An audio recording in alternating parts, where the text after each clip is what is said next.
বিসমিল্লাহ আলহামদুলিল্লাহ ওয়াসসালাতু ওয়াসসালামু আলা রাসূলিল্লাহি ওয়া বা'দ।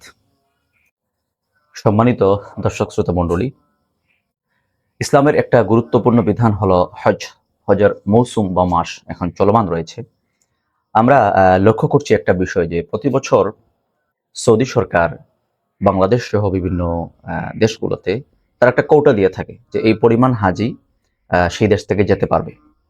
আমরা অত্যন্ত দুঃখজনকভাবে লক্ষ্য করছি একটা বিষয় যে বাংলাদেশের কথাই যদি ধরি তাহলে দেখবো যে পরিমাণ কোটা দিয়ে থাকে সরকার, মানে হাজী সাহেবরা হজে যাওয়ার জন্য, সে কোটা কিন্তু ফিল আপ করতে পারছে না। হ্যাঁ, কম যাচ্ছে হাজী সাহেবরা হজে, লোকজন কম যাচ্ছেন, এটাই হলো বাস্তবতা। তো দিন দিন সংখ্যাটা কমে আসছে। তো এটার কারণ কি হতে পারে? তো বিশ্লেষকগণ অনেক বক্তব্য বা অনেক বিশ্লেষণ করেছেন এটার। তার একটা কারণ আমরা দেখেছি যে খরচ যেটা আছে, হজের যে এক্সপেন্স, সেটা অনেক বেড়ে গিয়েছে। এটা একটা কারণ যৌক্তিক হতে পারে। তবে আমরা বলতে চাই হজের খরচ যতই বেড়ে যাক না কেন, হজ তো সবার জন্য নয়, সামর্থ্যবানদের জন্য। সুতরাং যার সামর্থ্য রয়েছে তার উপর তো হজ ফরজ, সেটা করতেই হবে। এখন অনেকে প্রশ্ন করেন যে কত টাকা থাকলে হজ ফরজ একজন মানুষের উপরে। তো জাকাতের ক্ষেত্রেও এই প্রশ্ন করে থাকেন অনেকে যে কত টাকা থাকলে তাকে একজন মানুষকে জাকাত দিতে হবে, পুরুষ হোক বা মহিলা। এখন জাকাতের ক্ষেত্রে তো একটা নেসাব রয়েছে, আহ, স্বর্ণের নেসাব, রূপার নেসাব রয়েছে, কিন্তু হজের ক্ষেত্রে এরকম কোনো নেসাব নেই। অর্থাৎ যিনি যেখানে অবস্থান করছেন তার ওই জায়গা থেকে বাইতুল্লাহ পর্যন্ত যাওয়া আসার খরচ এবং সেখানে অবস্থানকালীন খরচ এবং ওই সময় তার পরিবারের খরচ, এতটুকু পরিমাণ সামর্থ্য যদি কারো থাকে তাহলে তারপর হজ ফরজ, তিনি হজ আদায় করতেই হবে। আহ, এটা একটা ব্যাপারের জন্য অনেকেই সামর্থ্য থাকা সত্ত্বেও হজ আদায় করছেন না। হ্যাঁ, আবার এক্ষেত্রে কিছু বিভ্রান্তি আছে, যেমন জানাশোনার প্রচন্ড ঘাটতি রয়েছে আমাদের। ইমাম আল বুখারী রাহমাতুল্লাহি আলাইহি সহিহ বুখারীতে একটা অধ্যায় নিয়ে আসছেন এভাবে, বাবুল ইলমি ক্বাবলাল কওলি ওয়াল আমাল। এই কথা আমি প্রায় সময় বলে থাকি বিভিন্ন জায়গায়। জানার বিকল্প নাই, যে কথা এবং কাজের পূর্বে ইলম অধ্যায়, অর্থাৎ আপনাকে জ্ঞান অর্জন করতে হবে, আপনাকে জানতে হবে। না জানলে বিভ্রান্ত হওয়ার যথেষ্ট সুযোগ রয়েছে। অনেকে মনে করে থাকেন হজ যেহেতু জীবনে একবার ফরজ, সুতরাং এটা শেষ বয়সের জন্য রেখে দিলেন, যে জীবনের শেষ সময়ে হজ করে নেব। অথচ শেষ সময় পর্যন্ত আপনি সুযোগ পাবেন এটার গ্যারান্টি তো নাই। এটা তো আপনি নিশ্চিত করে বলতে পারবেন না যে আমি শেষ বয়স পর্যন্ত থাকবো বা পৃথিবীতে আমি এত বছর বা আমি আরো বসবাস করব। এটার তো কোনো নিশ্চয়তা নেই। যে কোনো মুহূর্তে মালাকুল মউত চলে আসতে পারেন। সো শেষ সময়ের জন্য রেখে দেওয়া বা রেখে দেওয়া এটাকে ডিলে করার কোনো সুযোগ নাই। যদিও জায়েজ রয়েছে, আপনি এটাকে দেরিতে আদায় করতে পারবেন, কিন্তু সেটার কোনো নিশ্চয়তা নাই আপনি কতদিন বাঁচবেন। আরেকটা ব্যাপার হলো এখানে যে মানুষ যত বয়স বাড়ে, শারীরিকভাবে মানুষ অক্ষম হতে থাকে, দুর্বল হতে থাকে।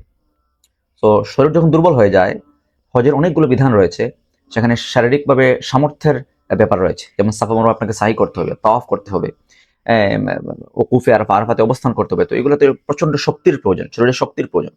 এখন বৃদ্ধ মানুষ, যে সমস্ত বৃদ্ধ লোকেরা হজ যাচ্ছেন তাদের জন্য কষ্ট হয়ে যায়। দেখা গেল তিনি অনেকগুলো বিষয় আদায় করতে পারছেন না, তখন দম আসছে বা এরকম বিভিন্ন বিষয়ের মুখোমুখি তারা, কষ্টকর বিভিন্ন পরিস্থিতির মুখোমুখি তারা হচ্ছে না। এজন্য আমরা বলবো যে শরীরে সামর্থ্য থাকতে, শারীরিক এবং আর্থিক সামর্থ্য থাকার সাথে সাথে যেন হজ আদায়ের ব্যাপারটা গুরুত্ব দেয়া হয়, এ ব্যাপারে আমরা আহ্বান এবং অনুরোধ করতে চাই। আরেকটা ব্যাপার হলো, ইদানিং আমরা লক্ষ্য করছি যে অনেকেই মনে করে থাকেন উমরা করে ফেললে মনে হয় হজ আদায় হয়ে যাবে। অথচ উমরা হলো, এবং দেখছেন উমরা করার প্রবণতা কিন্তু বেড়ে গিয়েছে। মানুষ দেদারসে উমরা যাচ্ছে, এটা ভালো জিনিস। উমরা তো অবশ্যই সওয়াবের কাজ, কিন্তু উমরা হলো নফল। 1000 উমরা 1,00,000 উমরার সমান একটা হজের সমান হবে না। উমরা তো নফল, এটাকে যদি আদায় না করে তার কোনো গুনাহ হবে না। কিন্তু হজ ফরজ হওয়ার পরও যদি কেউ হজ আদায় না করেন তাহলে তিনি গুনাহগার হবেন, পরকালে রব্বুল আলামিনের কাছে জবাবদিহি করতে হবে। ওয়ালিল্লাহি আলান নাসি হিজ্জুল বাইতি মান ইসতাতা ইলাইহি সাবিলা। রব্বুল আলামিন বলেছেন যে হজ ফরজ, যারা যাতায়াত সামর্থ্য রাখে, সামর্থ্যবানদের জন্য হজ ফরজ। এজন্য উমরা করে ফেললে হজ আদায় হয়ে যাবে, এই টেন্ডেন্সি থেকে বেরিয়ে আসতে হবে। আহ, এবং অনেকেই আছেন এমন যে হজ ফরজ ছিল কিন্তু আদায় করব করব বলে তিনি করতে পারেন নাই, শারীরিকভাবে তিনি অক্ষম হয়ে গিয়েছেন এবং এবারে এরকম ওনার মৃত্যু চলে আসছে। তাহলে তার সন্তানদের উপর দায়িত্ব হলো, গার্ডিয়ান, ওনার যে অভিভাবক যারা আছে, উত্তরাধিকারী যারা আছে, তাদের দায়িত্ব হলো ওই মৃত ব্যক্তির পক্ষ থেকে বদলি হজ ওনারা আদায় করবেন।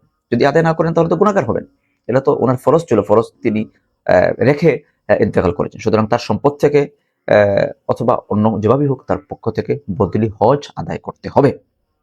আর আরেকটা ব্যাপার হলো, অন্যান্য আমলের আলোচনা যেভাবে খুব বেশি হয়ে থাকে, যেমন নামাজের আলোচনা খুব বেশি হয়, মানুষরা নামাজের প্রতি সচেতন হন, রোজার আলোচনা খুব বেশি হয়, জাকাতের আলোচনা খুব বেশি হয়, অন্যান্য আলোচনা যেভাবে বেশি বেশি হয়, এভাবে কিন্তু হজের আলোচনাটা ওইভাবে হচ্ছে না, বা আমাদের সচেতনতার খুবই অভাব রয়েছে।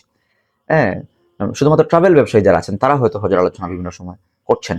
কিন্তু আহ, স্বাভাবিকভাবে আমি নিজেই আমার কথাই বলি, মসজিদের মেম্বারে আমরা কয়দিনই বা হজের আলোচনা করছি। আমরা মনে করে থাকি যেহেতু হজ নির্দিষ্ট কিছু মানুষের উপর ফরজ, সুতরাং এটা তারা তাদের নিজেদের মতো করে আদায় করে নিলেই হলো। কিন্তু এটা ব্যাপকভাবে হজকে ছড়িয়ে দেওয়া এবং হজের উপরে সচেতনতা সৃষ্টি করার জন্য মসজিদে মিম্বরে জায়গায় জায়গায় আলোচনা করা, এভাবে কিন্তু স্বাভাবিকভাবে সামাজিক সচেতনতা কম হচ্ছে বা হয়। আমরা দেখে থাকি আমাদের সামাজিক ট্র্যাডিশন অনুযায়ী এই অবস্থা থেকে বেরিয়ে আসতে হবে। ব্যাপকভাবে সামাজিকভাবে সচেতনতা তৈরি করতে হবে, যেন সামর্থ্যবান যারা তারা যেন হজ আদায় করতে পারেন।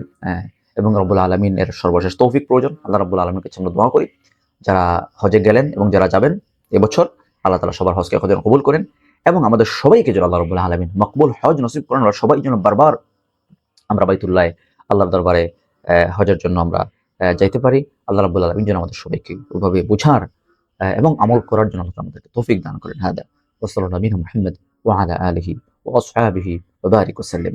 আসসালামু আলাইকুম ওয়া রাহমাতুল্লাহি ওয়া বারাকাতুহু।